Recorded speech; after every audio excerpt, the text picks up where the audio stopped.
So call me in order. Sorry, folks. Oh, you gotta let people in. Yeah. That's people in.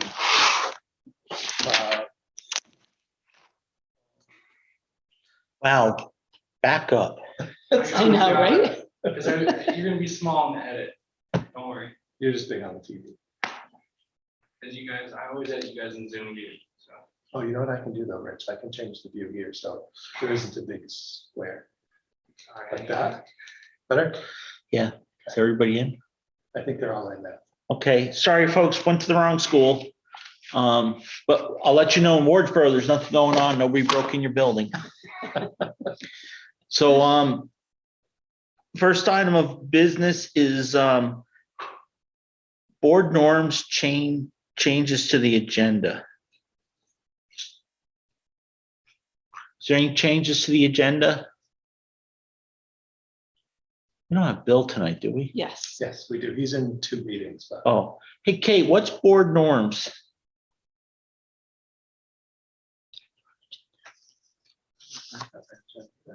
Are you looking at May 2nd? Yeah, it says board norms. Oh, this is the West River That's meeting. West River. Okay. Yeah. I'm like, I'm not seeing that. No, we've got to approve the minutes of April 4th and April 8th. Yeah, no, I had the wrong agenda here. Bill dropped a bunch of West River stuff. Cool. Call to order, additions or deletions to the agenda. Sorry, guys. And girls. Are there any changes to the agenda? If we can, under old business, I had forgot it. I actually got really busy last week and I wasn't able to make the planning meeting for the agenda. Usually we do under old business, we add a thing to review town meeting, or not town meeting, school district meeting. So I'll put that at the end of old business if you guys are okay. I usually call it takeaways from the annual meeting.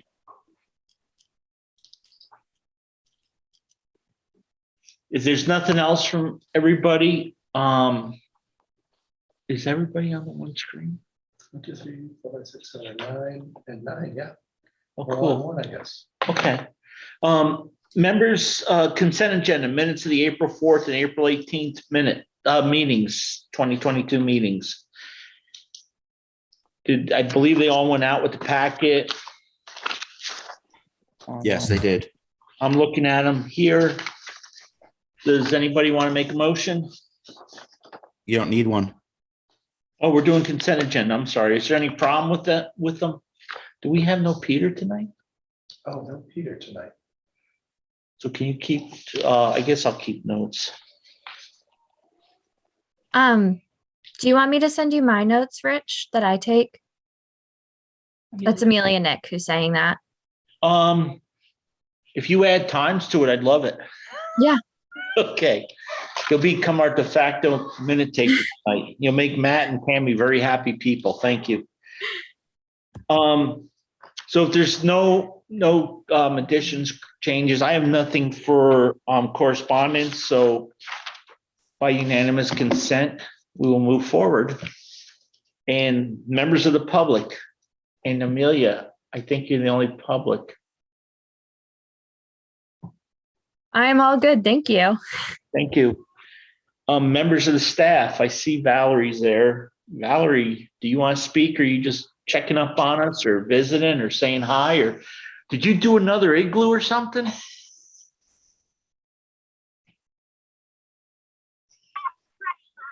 Oh, she's not coming in. We can't hear you, Valerie. Is she all set? Yeah, she doesn't have anything. I don't think she's just coming. Okay, thank you. Sorry about that. Old business, waiting study update. We don't have a Laura Sibilia tonight, but we do have a Mark. I can't remember when we met last time. S287 has passed the House now on a vote of 132 to 11. So that's really good. We are waiting to hear what the Senate is going to do now. They have 3 options, well, 4 technically. They could concur. They could amend the bill. They could do nothing and leave it on their virtual wall. Or they could ask for a committee of conference. We're pretty confident they are either going to concur or ask for a committee of conference. They would prefer to, most of them would prefer to concur at this point because the session is ending, and I don't think any of them want to be there and talking about it, to be honest. So we'll see. We'll know sometime later this week. If they concur, then it goes to the governor's desk, hopefully to be signed. Yeah, if anybody didn't watch the video, which I think Bill may have sent out, I'm not sure, of the House floor, Laura made a passionate speech on the topic.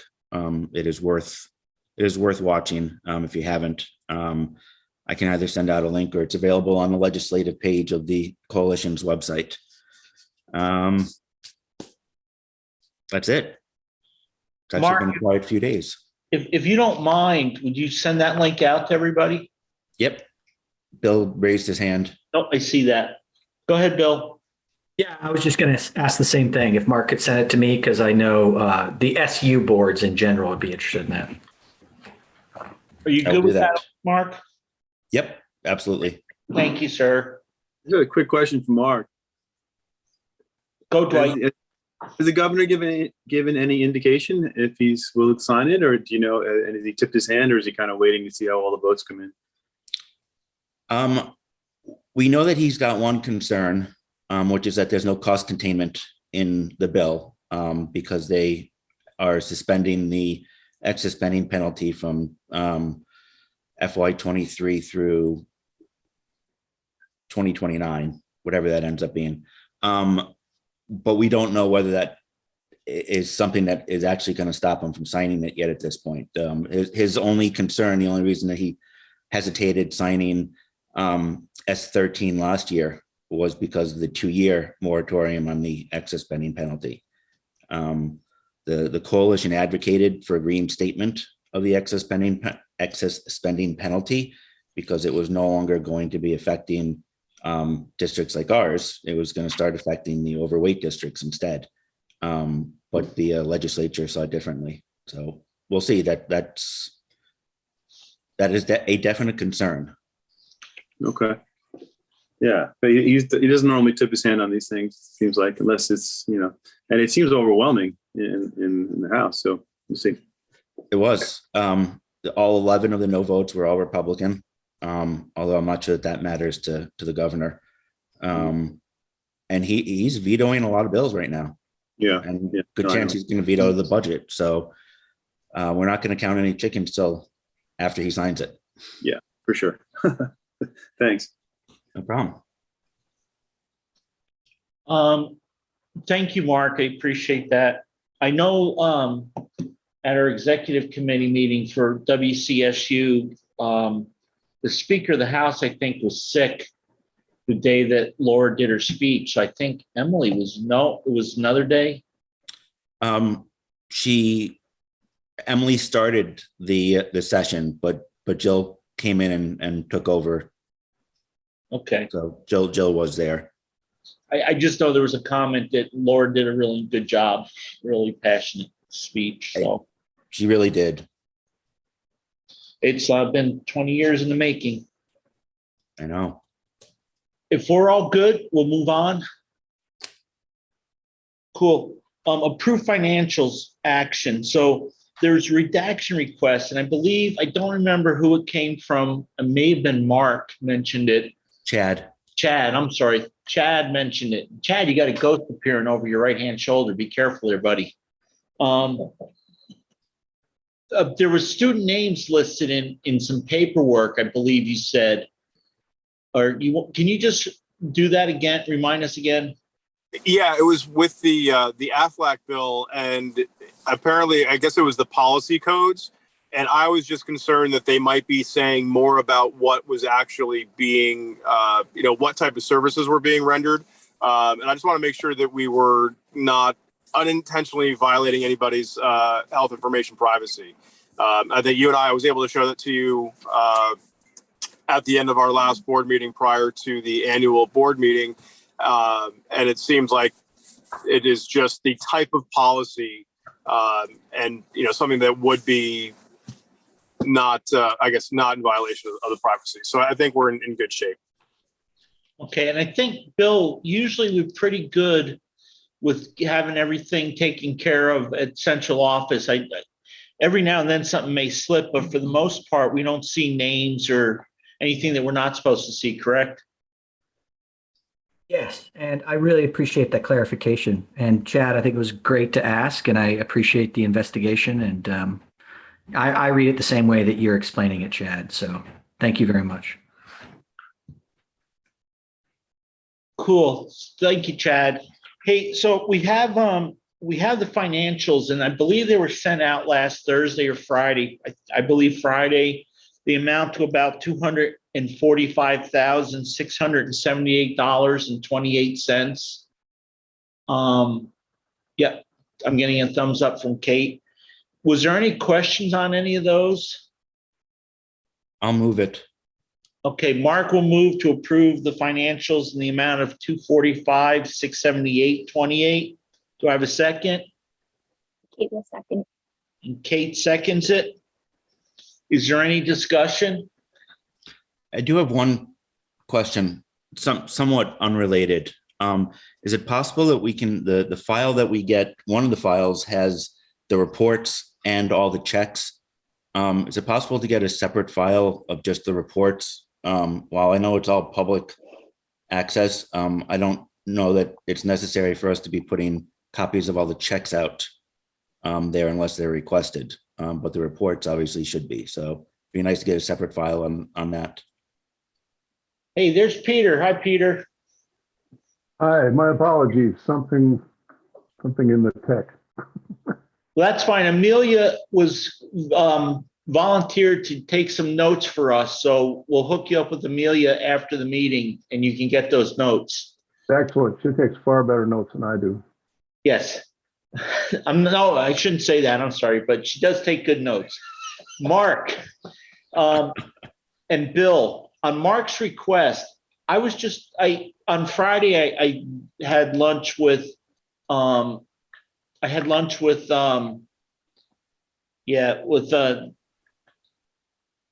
Garland. And we were talking about that, Mark. If there's a better way to put together a financial for us to review.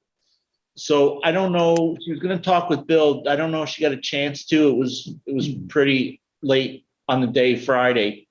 But to do something a little nicer that makes it easier for us to read and gets what we need, but not so much that we have to worry about redactions and stuff like Chad had mentioned. So, Bill?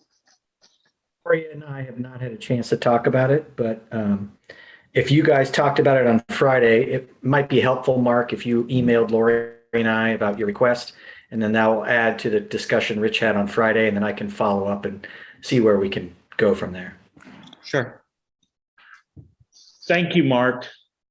Is that Nancy Baker in the Yes. music? Hi, Nancy. Okay, public funds accountability. Nope, we didn't vote yet. Oh, I'm sorry. Got off on a tangent. Is there any more discussion? Hearing none. All those in favor signify so by saying aye. Aye. Aye. It appears to be a unanimous decision. It is unanimous, so we passed the financials in the amount of 245,678.28, Peter. Oh, Nancy, go ahead. No, just technology. Okay, thank you. Nancy, we got by members of the staff. Did you have something for members of the staff?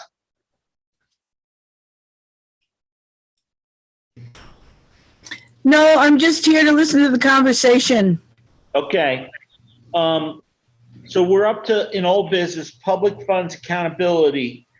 This was a request that Mark made a couple meetings ago, and there's possible action. So Mark sent us a resolution, and because we just got it, Mark is going to speak to it briefly. If you have, I was hoping that we could maybe have a discussion about this at the next meeting, a more in-depth discussion, so we can get the policy out. But I talked with Mark for a few minutes, and he wanted to make a clarification on this. So Mark, did you want to speak about this? I don't remember saying I wanted to make a clarification, but yeah. I mean, Okay, well, hang on then, Mark. okay. I asked Mark to just make a clarification because I read through a bunch of the stuff up top, and it's a lot of whereas and what as is. So I said to just can I break it down? And Mark said the most important part is all that will come out, and on the bottom will be what he's actually asking for. So that's kind of was my thought, was a clarification. So go ahead, buddy. That's more or less what I was about to say. All the whereas statements are the background, and the final paragraph, the be it resolved, is the actual resolution. When the resolutions are published by the VSBA every year, it's just the resolved clauses that are in there, not the whereas clauses. Excuse me. So basically, the whereas clauses build essentially the case for the resolved clause. And what this overall will do is require that any school that receives public dollars has to meet the same requirements that public schools have to in regards to equality, regulations, policies, reporting. Those are public funds. They shouldn't be going into black holes the way that they do. So that's essentially what this does. It goes a little bit further. You'll notice the third whereas clause is the existing VSBA resolution. This does go further than that one does, which is why it's included in there. And I'm happy to discuss further when we, either now or at the next meeting, when we take it up more. So the only reason I'd asked that we introduce it tonight and then put it back on the agenda for next meeting, because there are some discussions going on about funding, to sending tuition or public funds to other schools, private schools, parochial schools and whatnot. So I thought it'd be good to let people digest it, to get it out in the public. And then Amelia, do you have a copy of that too? Is it in the packet for tonight? It was. Okay. Well, it wasn't mailed out in the packet, but it's on the meeting docs website. Okay, perfect. I know the packet wasn't posted to the Windham County Central Board website. But if it's in the meeting docs, I can find it then. Thank you. Okay, thank you. So is everybody good with that? Is there any comments anybody'd like to make, or is everybody good? Go ahead, Kate. So I guess I just have some questions just to kind of get a little discussion. So I wanted to check in and ask Bill, what he thinks about a resolution for the board to bring forward. Does it make sense? Is it needed? Still in the other meeting. Bill's here. I just was waiting for the chair to say I can answer. Oh, go ahead. Well, a couple clarifying questions. Mark, I'm not really familiar with the VSBA resolution process, but could you just clarify, can a resolution be given by an individual member, or is it from a sponsoring board? So resolutions are all from sponsoring board. Bill, I can't remember if you were on the email that I sent out, but I did, in the email I sent out, I did say, and I'll say now, that this is going in front of a number of other boards across the state. My hope is that River Valleys would be the lead sponsor, and the others could sign on. But if River Valleys chooses not to sign on or be a lead sponsor, there are other boards that will do it. Thank you for that clarification. I would just say in general, I would just wonder if the timing for this is right, or is this something that should be discussed after the Supreme Court cases that are running through the legislatures that will affect this? Are we suggesting putting the cart before the horse? And maybe you can speak to that, Mark. Absolutely. I don't believe that we are. One, because resolutions aren't taken up until the October-ish meeting of the VSBA, and we are expecting the Minkus case to for the Supreme Court to come down with an answer to the Minkus case sometime this summer. Okay. And also, in addition to that, this really isn't directed at religious institutions specifically. This is about any private school or independent school, whatever the terminology would be. So I don't think this would be affected either way by the Minkus case. Okay, thank you for that clarification. And I guess my last question would be, since we are a choice school district, we run a K through 6, and we essentially partner 7 through 12 with a very large grouping of independent schools, 7 through 12. I would just caution the board that that is a reality. So, if this board does approve a resolution going forward that might be seen as challenging or difficult or not agreed to by many of the partners that we partner with 7 through 12, it's just something to be aware of. I'm not suggesting it's good or it's bad. I'm just trying to illuminate the reality that this can be viewed differently from different perspectives. And I don't know what those perspectives are, and I'm not saying I do. I just think as a choice district, it's something that should be at least contemplated prior to moving something like this forward. That's what I got. Is that okay, Kate? Yeah, so as a follow-up, last week we were discussing a little bit, I know you weren't there, Bill, but about with policies, not putting too many policies in place so that we don't back ourselves into a corner. Is this a situation where we could be putting ourselves in a weird corner with some of the schools that we are currently partnering with? Yeah, that's a good point. I guess that's what I'm trying to say, is just that has to be considered. I think it should be considered by this board. You guys are in a unique position. So Bill, since we were going to have Mark, go ahead. I just want to say our responsibility is to our taxpayers, not to independent and private schools. And that's what this resolution would purport to do, is make sure that our tax dollars are being treated equally regardless of where they're going. Well, it's also to the students and the educations that they're getting. So that's. And this doesn't change. This doesn't change that. Doesn't affect choice whatsoever. It doesn't. So it wouldn't.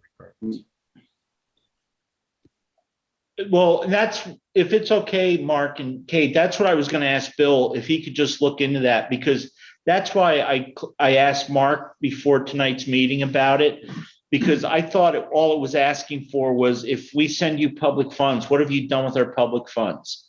If we sent, if in the entire state of Vermont, Richie Werner School of Better Music and speech language, got $100,000 from the state of Vermont through or from different school districts through tuition. What did I do with that $100,000? Because I'm only paying my teachers $10 a year. And what did I do with the other, $99,990?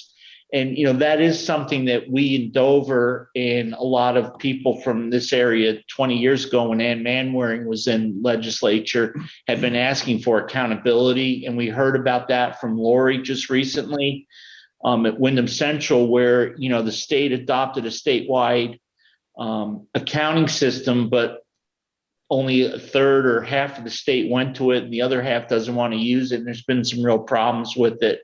So my thought was I was going to ask Bill if he could just have a brief discussion with some of his other superintendents that do have choice, and also with Lori, and see if this makes sense. And I don't think it's something that should affect the ability of a school to provide services. It's just when they get their money, they just have to tell us, or show where the money's going, much like we show to our voters every year, where our money went.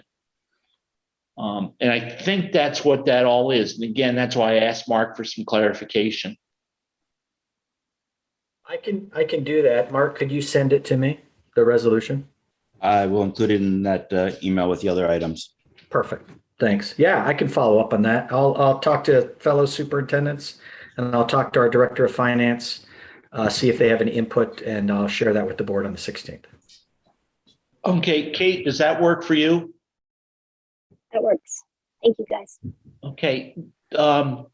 I'm sorry, Chad or Dwight, do you have any other things that you'd like us to find out ahead of time for next meeting? I'm good. Yeah, I'm good too. That's good. Let's see what information we come back with the next meeting to discuss. Okay, thank you, everybody. So I had asked that we do takeaways from the annual meeting, and Kate, I think I sent an email out. Can you find that fairly easily? I can. Can you just read that to us? Or do you have it? 1 second. I have it. No, you sent it out to me? I've got it. You guys. Takeaway, it's loading. Okay. The takeaways that you noted, making a cheat sheet on the LEAS in the book. So a lot of the abbreviations that all folks weren't really aware of. That was the first one. The second was listing the staff in both buildings for historical perspective. And to be clear, that wasn't, listing out salaries or anything, just listing which team members are in which building. And then there was a third question on the solar array, and does it work, and where did that come from? Okay, so yeah, I talked to Lori about giving us maybe a little abbreviation sheet somewhere or code somewhere. If you remember, one kept asking about the LEAS, what that stood for. The listing of staff, and that was obviously somebody who's very interested in historical, and I don't think that would be very difficult to do. If we have to enlarge the booklet a little bit, we maybe want to just see what that costs. And then the solar array, we do have a meeting on this Thursday, with the treasurer and the financial, the business manager for WCSU, the treasurer for the town of Dover, and the other participants in the Dover solar array. Chad, are you going to be able to make that?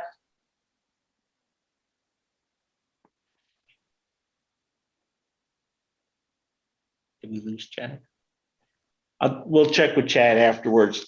So those are the three takeaways I got. Anybody else, Dwight or Kate or Chad, did you have anything else that struck you, except how difficult it is to elect a moderator? That was tough. It was very tough. Dwight, you good? No, I'm good. It was a great meeting. I thought it was well attended, and went smoothly, other than picking a moderator. But that was a lot of fun and an exercise in democracy for sure. And no, it was great, and it was nice to see a lot of faces again. That it's been a while we've seen them, so that was good too. Cool. Chad, are you all set? he's offline for a second. Okay, we'll move on. We still have a quorum. New business, principals report, job sharing discussion, possible action. So just so you know, we're not going to speak about staff or individual people, but we're going to talk about positions, I believe. So Mr. Cameraman, focus on them for a while. Well, I don't mind starting. Go ahead, sure. So as you guys know, the hiring climate is interesting, maybe different than it's ever been. And we had talked about the idea of at least entertaining job sharing, the idea of job sharing in a classroom or in a specials class, but it was several years ago. And it's one thing that we would like to consider as we look at the number of candidates that we're seeing for our open positions and thinking about ways to try to get the best people in our schools that we possibly can. So I thought, talking with Rich about it, we thought maybe it would be a good idea. Like I said, we talked about this a few years ago, but I don't know that we ever concluded anything. But we thought it would be a good idea to bring the idea back to the group and at least open the floor for some discussion about the board's feelings on this topic. So that's why it arrived on the agenda tonight. Okay, so I believe if you look at the contract, job sharing is allowed in our contract. However, it has to be approved by the board. And that's done specifically because years and years and years ago, people would arrange to do job sharing and nobody was kind of aware what was going on. So that got changed. And I don't think ever since we've had a contract, I don't believe it's become an issue. So does anybody have any questions or thoughts or want more information that we can get from our administrators, and maybe we can ask Bill to weigh in after the board? Go ahead, Mark. I know you said we're not talking about specific people. Are we talking about specific job titles? I'm curious as to what jobs they'd like to be sharing between schools. Okay, we'll ask them to answer that, Mark. Great, thank you. So this is really at the moment, Mark, we already have people that share jobs between schools. For example, our music teacher is shared, our tech person is shared, our librarian is partially shared. So this is really about sharing a job within a building. So we're talking about having the ability to, even if we had a classroom teacher position, that we found two really great people, but they could only do half-time each. Could we be creative and try to make something work? Or for example, if we had a teacher who is coming back from maternity leave or is looking for a reduced schedule, it's a really great teacher that we want to keep. Is there a way to advertise for a less than full-time position to fill a gap, creating an opportunity for two great teachers to work in our building around some of their schedules that work better for their families or whatever their job situations. Is that reasonable? Yeah, Mark, does that help you? Yeah, that helps a lot. My initial reaction is you guys are the administrators and the resources are, and you guys are to utilize resources to the best of your abilities. So you should be able to do that. Kate or Dwight or Chad, you guys, any thoughts, questions?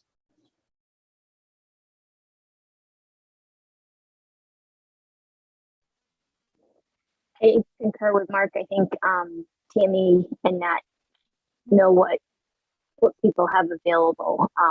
And it sounds like during the process, they can kind of vet that out and know what makes sense for the buildings. And I think it is a time where we have to be creative with different things that work.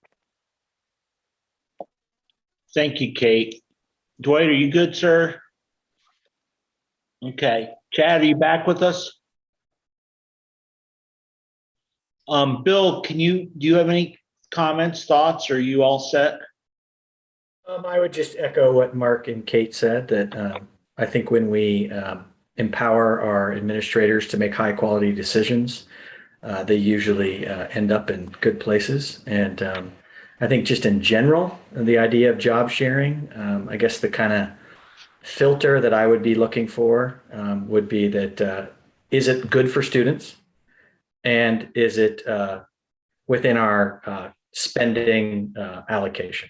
You know, I understand when we hire a new teacher, they could be anywhere on experience levels. I would just want the job sharing situation to kind of fit into that bandwidth. But yeah, I would, Mark and Kate said what I feel strongly about. So a couple thoughts I had was, I think sometimes it's really good when you have a senior staff member who wants to, and we have done it in this building before, with a librarian position and a couple others. And it also gives the administration the ability to bring, sometimes when you have a very senior staff member leave, just cold turkey, it creates a lot of holes that we didn't realize. And I do like the idea because it allows the administration to bring somebody in who may fill that position full time. But my one concern is then do you also limit your field a little bit, because people are looking for a full-time job and they may be a really good candidate, but we don't use them. So I actually think it sometimes makes it a little tougher on our administration. So, but other than that, I would be willing to consider specific case by case. And I didn't hear anything from anybody that said we wouldn't, so. Great. Quick question for you, just to follow up.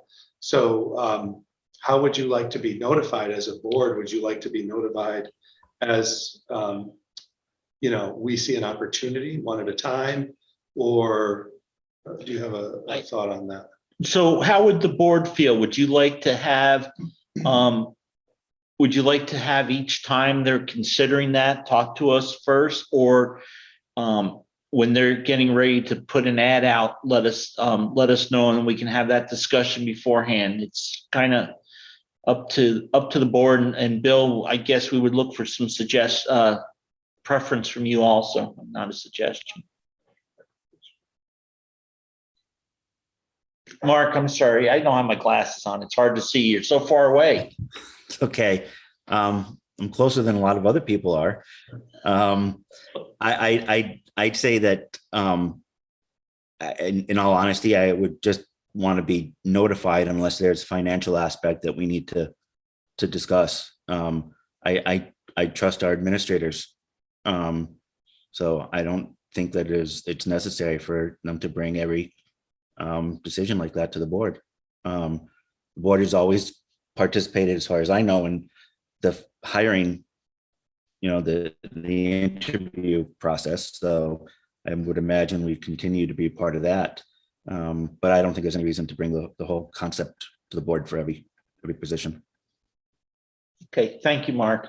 And just so you know, Mark, you're all the same distance away from me. You're all on a flat screen. So Kate, Chad, or Dwight, do you have any thoughts?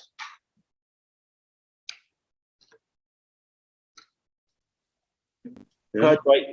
Yeah, I would certainly agree. I mean, give them the leeway they need as long as they stay within the positions. I don't see why we'd have to know every opportunity that they're going to be making some of those adjustments, and they probably need the time to do that. It's a very fluctuating world right now, especially with hiring staff. So yeah, give them what they need for sure. Thank you, Dwight. Chad, Kate? Chad's good. Kate, you good? Okay. So just the contract, I believe, says it has to be approved by the board, but that can be after the hiring. So I would just be careful that, before you go ahead and do it, just that you make sure you don't want to offer somebody something the board disapproves. But it sounds like the board's got some, is good with you. Bill, any thoughts or comments from you? No, I just want to make sure I'm clear that you're giving the go-ahead for the administrators to use that tool of job sharing as they go ahead and search for positions. And if they find the right candidates through that process, they will simply bring that candidate forward like they bring any candidate forward. Yeah. Yes, but usually there's also a board member on the hiring process. So the board will know, because If we're hiring a sixth grade teacher that's only a 0.3, there'll be, I'm sure, some questions. Why is it only a 0.3? Don't we have a full-time sixth grade teacher in both, in the building? So. So if, just for clarification again, if it is already employed teachers that are moving to different grades or moving to different FTEs, how would you like the administration to communicate with the board about that? For example, when I was the principal at Dover, if I was the principal at Dover 8 years ago and the sixth grade teacher and the fourth grade teacher came to me and said, hey, we both want to work half-time. We both want to work in fifth grade. And I, as the administrator, thought that's a great idea. These kids are going to get the benefit of the entire fourth, fifth, and sixth in one class by two experienced teachers. We wouldn't go out and hire. We wouldn't have a hiring process for those two teachers. We'd have a hiring process for the fourth and sixth grade teacher. So I just want to make sure that Tammy and Matt are clear about what are the expectations from the board in different types of scenarios. I would think that if there's movement within the building, they're already hired. So we would just be notified that they're reducing their time, and this is how they're going to treat them with reducing the time. I don't think that's a hiring issue. That's just a staff movement issue, and that has to be approved by you, Bill. That's the way I would see it. I just want to make sure it's clear because I want Tammy and Matt to feel fully empowered to make decisions that are in the best interest of the students and the community. So thank you. I appreciate that's how I see it. Yeah, they would come to us and say, hey, look, we're hiring a sixth grade teacher, but this is what's going on, just so we were aware, but they're already in employed. Does the rest of the board feel that way? You can just give me a thumbs up or a thumbs down. I see a lot of thumbs up. Is Chad driving? It looks like he's driving. Oh, Chad, I'm sorry. So I think we're good there, guys. And then you had a comment you want to make, Matt, Tammy. Yeah, I think maybe it's the same comment. We need some board members to be on some hiring teams. Yeah. Right. So if you're interested, there's some opportunities. So if anybody's interested, send me an email, and then if there's more than one of you, we'll throw your name in the hat and we'll pick. How many people are you hiring? Because I saw a few. Yeah, there's several part-time positions and a couple of, 0.4, 0.6, 1.0s. Okay, why don't you send us the dates, and then Matt and Tammy will send us dates that they're setting this up, and just let us know if you're available. And if there's too many available, we'll figure a way to slim it down. We don't want to be overpowering, and we don't want to make it a board meeting, so we don't want to have a quorum of the board. Is that good? Yeah, that's good. But while we're on the topic of staffing, I do have two official letters of resignation. Did you want me to do Sure, that now? we're not accepting them, but that's okay. Do you want me to read the letters? Yeah, go ahead. Okay, so the first is short and sweet from our school counselor, Linda Galanis, who says, Dear Tammy, I've enjoyed my 3 years at Wardsboro School tremendously. However, I have decided to resign my position as of June 30th, 2022. Sincerely, Linda Galanis. That was received today. And then. So that was a little shock. Yeah. Well, it was official today. Okay. Yeah. And then the other one is from our Spanish teacher, Julie Dolan. And she writes, Dear Tammy, this letter is to inform you that I will not be renewing my contract with the River Valley Unified School District for the upcoming school year. It has been a pleasure to have worked with you and the staff. Wardsboro Elementary is a safe, supportive, friendly, and inclusive environment. I hope you're all proud of what you've created and provide for the students. I've loved my teaching job of Spanish to all students. I will miss working with them. They have brought me a lot of joy with their enthusiasm and willingness to stretch their comfort levels learning a new language. I believe they have a solid foundation for continuing their adventures for learning Spanish. I wish you all the best with this and all educational endeavors. I look forward to working with you all these next 6 weeks, and I'm glad to help out with closure and transition if needed. Warmly, Julie Dolan. So we will be seeking a 0.1 Spanish teacher as well as a 0.4 school counselor. I thought we shared Spanish between the two buildings. We don't. No. The teacher that works here teaches at other schools already. So you can't do that. Yeah.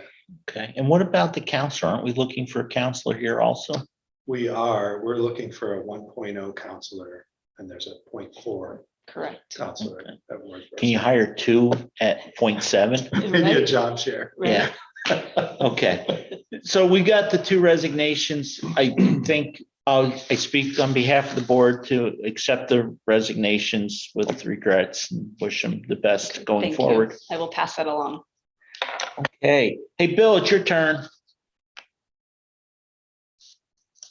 Hey, focus on them for a minute. We'll keep it a little short and sweet, but I've provided you a cabinet report. I just finished it today, so you didn't get it till probably this morning. Apologize for the late one on that, but I did want to highlight that we had a very productive WCSU meeting last Wednesday. Rich and I were at the Dover School operating that meeting, and we had, I think, 12 out of our 14 members, or 11 out of our 14 members. And we had a really nice presentation, which I included with the cabinet report, from our Justice, Equity, Diversity, and Inclusion group. That was last Wednesday night for the WCSU board. They gave a little history lesson of the work that is going on. And they also are sending a survey to the board members that were there for the presentation. They wanted some feedback from the people that were engaged in that conversation. And it's tough work. It's challenging work. It is forward-thinking work, but I am really proud that the WCSU started this work 2 years ago with getting all of our buildings and staff members trained in implicit bias, which led us to the creation with the leadership team, all the principals and cabinet members, to create the Justice, Equity, Diversity, and Inclusion team last spring, which is led by 2 co-principals, the principal of Marlboro, Wayne Kerminsky, and Scott Tabachnik, the principal of Newbrook in Jamaica. And we are partnering with the collaborative in Massachusetts to help guide us in this work. And I really want to thank Rich for being a board member on this group. We have 2 board members on this group, one from Marlboro, and Rich represents both the WCSU and the River Valleys board. And we as a group have done some training in beyond bias. So going beyond our original training that we did for the whole group, this group did beyond bias training through the Center for Creative Leadership, of which Matt is actually going to be going down this June, or did you already go? I went last month for a few days, and then we get together again in July and again in October. Well, you get to do it live. Yeah, in person. Yeah, it's great. Yeah, I did not like doing it online. It's a very professional organization. We're lucky that that was part of our training. But I guess my overall communication to the board is that, things are moving forward in the WCSU. It is nice to have better weather, as Dwight was pointing out. We're remembering yesterday's type of weather. It is a very busy time. There are 32 student days left, and we have a lot of assessments. We're recovering from 2 years of disruption in operations, and people are really stepping up. I really am thankful to the teachers, really thankful to the parents, really thankful to the students, really thankful to the board. Everybody is tired, but they're moving forward. There's a lot of joy, a lot of happiness, and really looking forward to finish on a strong note across the WCSU. Thank you, Bill. Is there any questions for the superintendent about his report? Okay, Bill, 2 quick things. If you can make a note, if you have the ability. From our future agenda items, for the next agenda, we had the policy process, and that was for May or June. I think if we can maybe do that at our next meeting, and check with Mark on that, and Kate. And then for the next meeting, let's do a solar update also, because we're having that meeting this week with all the people involved to try to figure out what's going on with that. Got it. And I think if nobody has anything else for Bill, we can let Bill go just concentrate on one meeting instead of bouncing around between two. If everybody's good, wave bye to Bill. Hi, Bill. Thank you, everybody. Have a wonderful evening. Thank you, Thank you, Bill. Friends of Education Award. Did you guys have something like that in Wardsboro? We did. It was through the Teachers Association. The Okay. teachers would vote on it each year. And so And- we have a plaque in our hallway And who did it go to? for, I mean, was it for staff? Was it for it could be, students? it was mostly for a community member or a parent that was very active. Okay. Yeah. So, and in Dover, we had 2 awards. We had a friend award that Frank Vera started back in the dark ages of the 80s, I think. And that could not be awarded to a staff member. It could only go to a community member.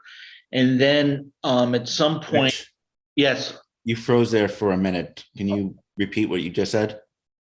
Okay, and I thought it was Kate's thing that was bad, not us. So there's 2 awards. It appears that there was an award in Wardsboro from the Teachers Association that could go to somebody who supported education, either a community member or a staff member. And in Dover, we had the Friends of Dover School Award, which was given by the 6th grade class at the graduation. They would usually pick a person. And it was started by Frank Vera in the 80s. And it was, at that time, it wasn't supposed to be any staff because staff is supposed to be working with the students. So we started, after I got on the board, we started the Friends of, we started an above and beyond award for a staff member that goes above and beyond. So we had 2 awards. So I guess there was some discussion about possibly doing a Friends of Education Award, but it brought up some questions because we operate out of 2 buildings. And when would you give the award? And so I'm wondering if, for discussion, do we want to do one in each building? Do we want to have, just to be for staff members or for community members? And when do we want to present it and how do we want to present it? So I'm going to throw it open for discussion. And I know Kate and I have had some conversations. So hopefully Kate doesn't mind, it doesn't freeze up and she can speak next.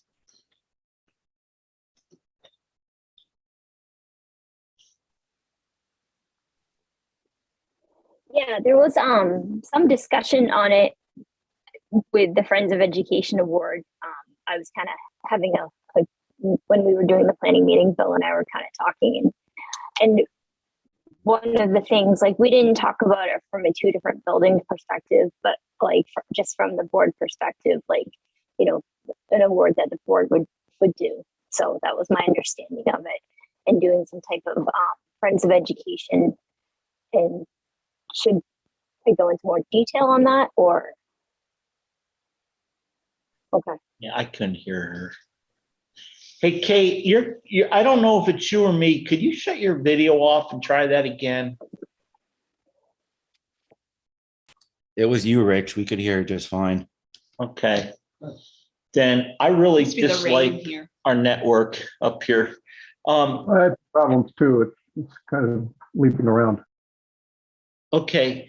Kate, if you don't mind, did she go away? Yeah. She might have tried to reconnect. Oh. Mark, can you repeat what she said? Essentially, she spoke to Bill about it, and Oh, here she's they were- back. there you go. Go ahead, Kate. I took out my AirPod and it totally shut the whole video down, so I don't know what was bumping, but yay. Hi, Xander. So sorry, now I have to regroup. So at the planning meeting last week, Bill and I were talking about Friends of Education and not so much from a perspective of like the two different buildings, but like as a collaborative, as a board, like giving out a Friends of Education award.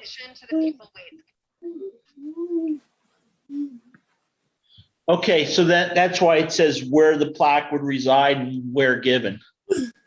Or Yeah. when. Okay. Yeah, so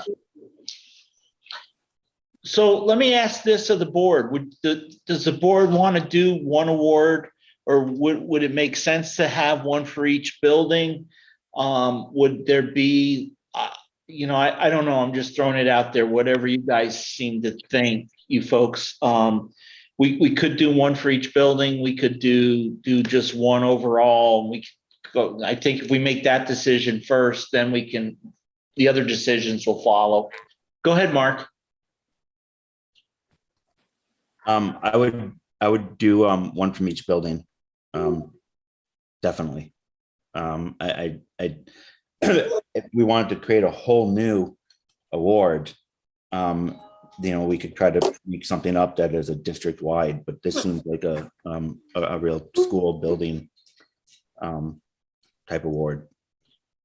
But I think that's what Kate was talking about. We just do a district-wide award instead of an individual building. Is that correct, Kate?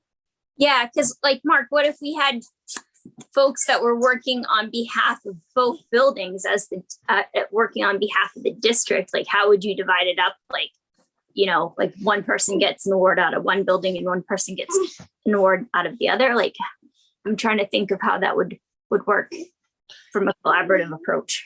Mark, as an example, you guys want to make me benevolent dictator, so when do you present that plaque to me? It in the Dover building, in the Wardsboro building, when do you anoint me and make me this, That's why it should be per building.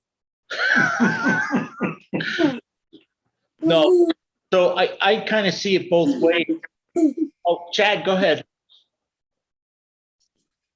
So I think as we talk about, what the award might be, I think it would be lovely to be able to have something that the recipient would take home.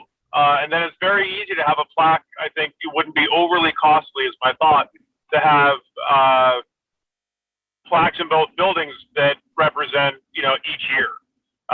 So again, Rich, if it happened to be you as the benevolent dictator, that there would be a plaque in both buildings that the board was very pleased that you received the award, and so on and so forth. But I think as we are now a cohesive group with both schools, and there very well could be multiple recipients because, again, I think, Mark, you've got a great point that some folks do help out their town school, more directly, while as Kate's saying, there are some that their work has benefited both. But the district itself, us as a board is saying we really recognize these folks for the great work that they've done. So it would be more of a board award than it would be the sixth grade or an individual building would present it. Which we're talking about existing awards, right? That have already given. No, because we stopped the awards, at least in Dover, after we became River Valleys, because there's no more Dover School District. There's the River Valley School District. Did you still present it in Wardsboro? We did last year. We actually, didn't we team up and do the new loose knit group? That's right, we did. Yeah, we selected a group of community members that had helped both schools. Okay, so I guess this would be more like the Above and Beyond Award that the board did, because the Friend of Dover School Award was never input from the board. Where the board chair would present it on behalf of the students at the graduation. So I think maybe what we could do is we could just have the River Valley Unified School District Board Award, but we'll get input from all the school board members on who we think it should be. And then we can make the presentation at both buildings. Just kind of announce it. And then I think, Chad, I was in the same boat as you, is you can have a plaque in each building that would have the person's name. And then we used to, for the Dover school ones, they would get a little plaque that we would present to them at the meeting. or at whatever, the graduation, and then there would be, their name would go on the plaque, and we used to read everybody's name, but it got to be very long. So that could work if everybody's in agreement with that. What kind of award can the board, the board isn't in the schools. You know, we're mostly a policy board, so we're not in the day-to-day operations of the schools. What kind of award could we be giving? To a community member that's worked hard on behalf of the schools. Shouldn't that come from the schools though? Well, Not from the board? we could assign it to the administrators to talk with their staff. That would be my preference. I don't think that should be a board award. See, the above and beyond award was a board award because it's somebody that the board recognized who was doing an exceptional job. It could be and that allowed it to open up to employees of the building, like the art teacher went above and beyond and created and repainted the whole building for the entire building with the art class and did murals everywhere, and it was recognized throughout the community. So that's something the board sees, although we're not in the school all the time. We do see the results of our IB coordinators when we went through and did the process with them. So that's how we used to do that one. Again, it's it's up to the board.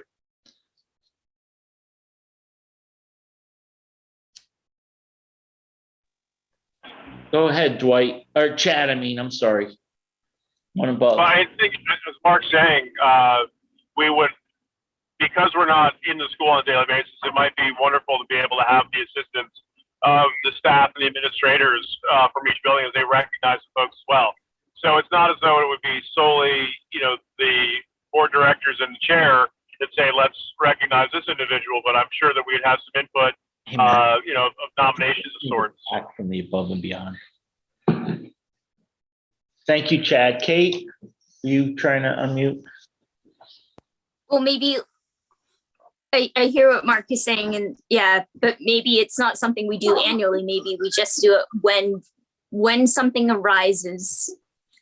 If there's a year where somebody, like where something's, where the cream is coming to the top or whatever, maybe we just do it on those years, and it's not an annual thing. It's just when something comes up and we want to make note and make recognition, maybe we do it.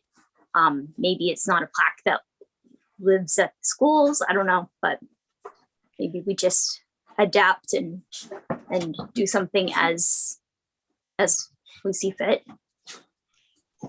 Wait, were you trying to unmute? No, okay.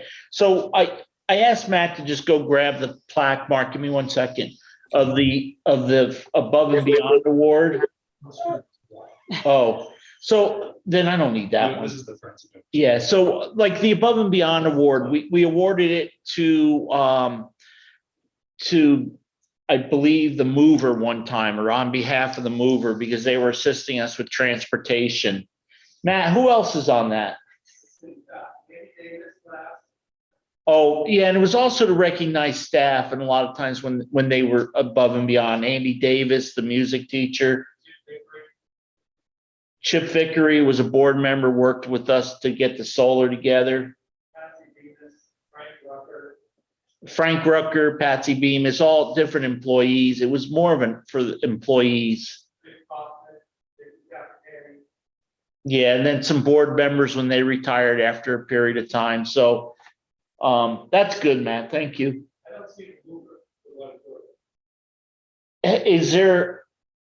Isn't there one for Randy Shoemaker? Let's see. No, I don't see Randy. Okay, I guess I messed up, but go ahead, Mark. You can make it a nomination process. I think it was different when it was a single school with all board members from the town versus a board that is even more detached by the nature of being multiple buildings.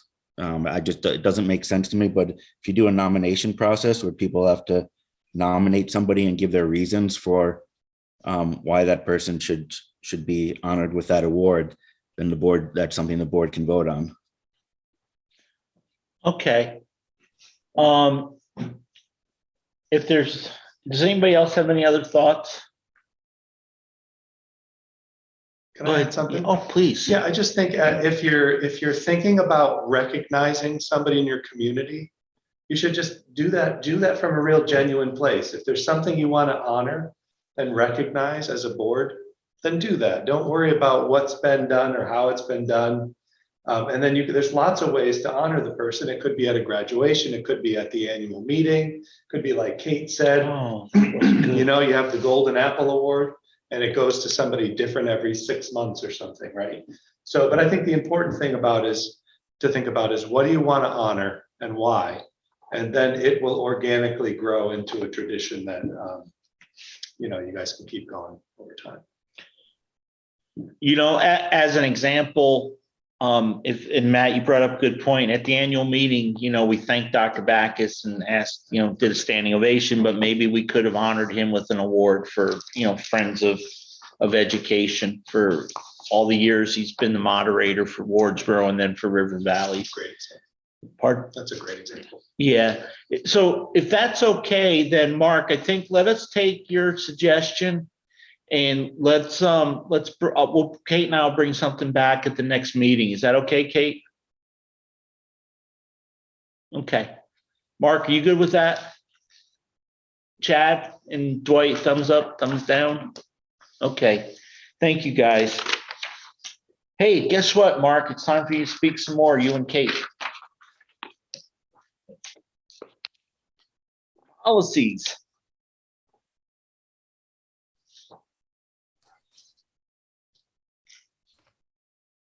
Sorry, I'm having keyboard problems. So to start, our next meeting is May 13th at 9 a.m. I always seem to forget to get that in. Policy committee. Correct, the policy committee. Sorry. So I think we have 4 policies to adopt today. First one is C3 transportation. You'll remember we just added one paragraph to that policy so that it would coincide and be clear based on the F50, which will be our second one, the intradistrict choice policy. So last meeting we voted to post for revision. So assuming it's been posted, I believe it has been. Tammy is shaking her head, but because the camera guy's so focused on me, we don't get to see that. That's true. You could pull out a little bit. I asked him to do that too. So I will move that we mark C3 as adopted. Okay, well, the motions is to adopt C3 as revised, right? Correct. So you make that motion, Mark? I do, yes. Do I have a second? Kate would love to second. Okay, Kate loves to second it. So we have a motion and a second to adopt as revised policy C3 transportation. Is there any discussion? Hearing none, all those in favor say aye. Aye. Aye. Aye. It appears to be unanimous. It is. C3 has been adopted as revised. Next one, Mark, is I believe is F50 Inter-District School Choice Program for elementary. Yep. We didn't make any major corrections or changes to this policy, mainly formatting and some clarification changes. So last meeting we voted to post it as revised. So I will move that we adopt as revised F50 Intradistrict School Choice Program for elementary. Feels like a word's missing there. We have a second. I'll second, Kate. Okay, so Mark moved and Kate seconded to adopt as revised, policy F50, intradistrict school choice program for elementary. You're right, Mark. It does read like something else should be there. Is there any discussion? Hearing none, all those in favor say aye. Aye. Aye. Aye. Aye. It appears to be a unanimous decision. It is unanimous, so policy F50 has been adopted as revised. Peter, did you get those okay? I forgot to check with you, sir. Yes, sir. Okay. Mark, I think we have two more. We do. Kate, you want to take them? You want me to? I'll take one. I might have some ambient noise, but I'll take them. So then we have two new policies. We have A30, which was the role in adoption for the school board policies. So we warned it last meeting, and we'd like to move forward with adopting it this meeting. So adopting. Is that your motion? Yep. So I'd like to make a motion to adopt A30, the role and adoption of school board policies. I'll second. Okay, so Kate moved and Mark seconded that we adopt A30 role and adoption of school board policies. There we go. Hopefully we follow the policy, folks. Is there any discussion from anybody? Hearing none, all those in favor say aye. Aye. Aye. Aye. Aye. It appears to be a unanimous decision in the affirmative. It is. We now have a new policy, A30. Congratulations, policy group. I think we got one more, Kate.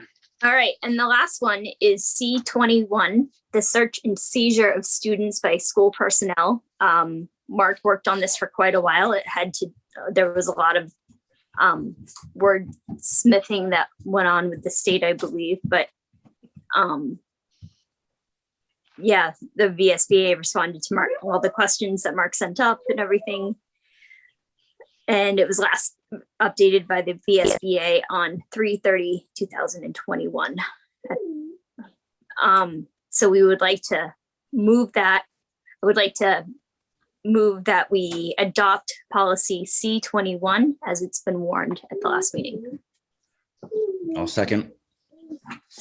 Okay, so we have a motion by Kate to adopt policy C21, search and seizure of students by school personnel, and Mark seconded it. Is there any more discussion? Hearing none, all those in favor say aye. Aye. Aye. Aye. It appears to be a unanimous decision. It is a unanimous decision. You now have the second new policy. First time we've had two new policies in quite a while. Good job, policy group. What are you bringing us next time, folks? Something good?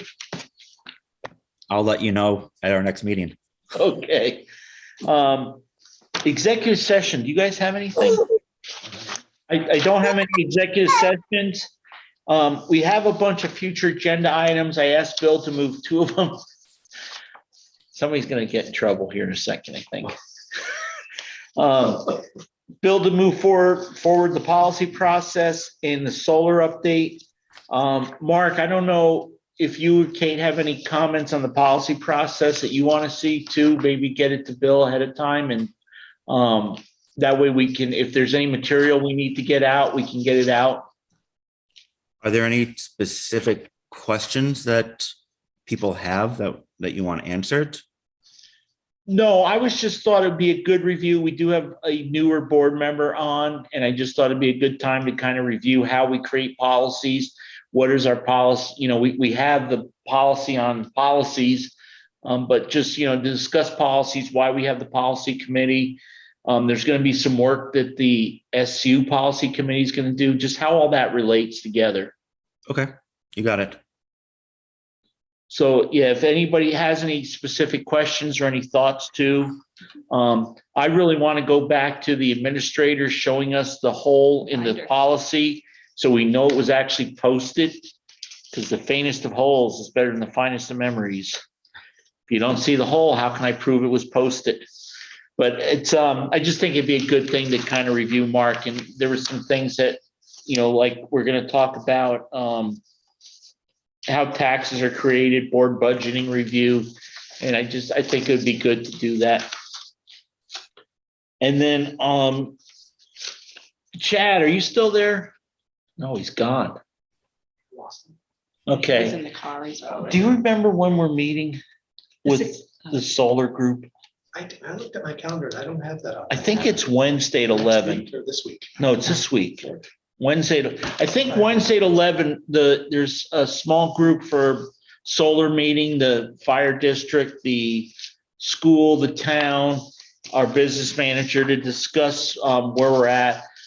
I noticed that during COVID, because we weren't using the building as much, we built up a lot of credits that we weren't able to take because we weren't using electricity as much. And I think they only carry over for so long. So, and again, I had kind of lost track of the solar because Chip Vickery, who we just read his name, kind of took that over. He was a financial person, at the chief financial officer for Mount Snow, and it kind of fell in his kind of wheelhouse. He had worked with the previous treasurer, Patty Westlake, to get a plan in place. And I cannot find it anywhere. I've looked. So we're going to just review and make sure that we're still utilizing our solar credits to the most efficient way for the school and for the town.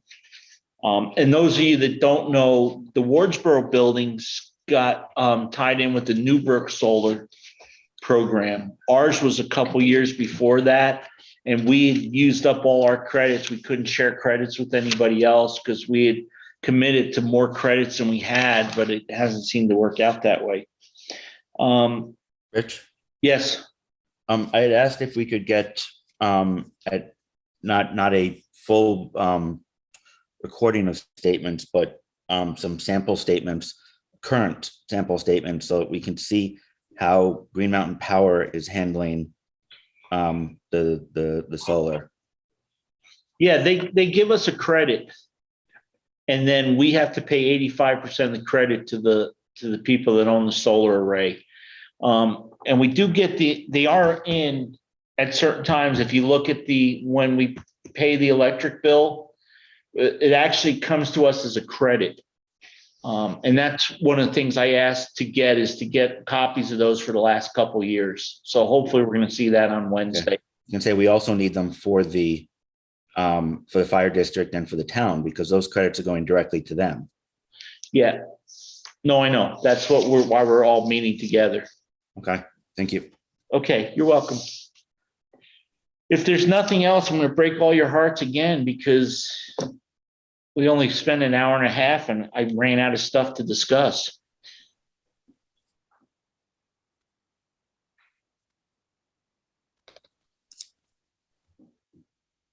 Somebody want to make a motion? I would love to make the motion to adjourn at 7:25 p.m. Cool. Do I have a second?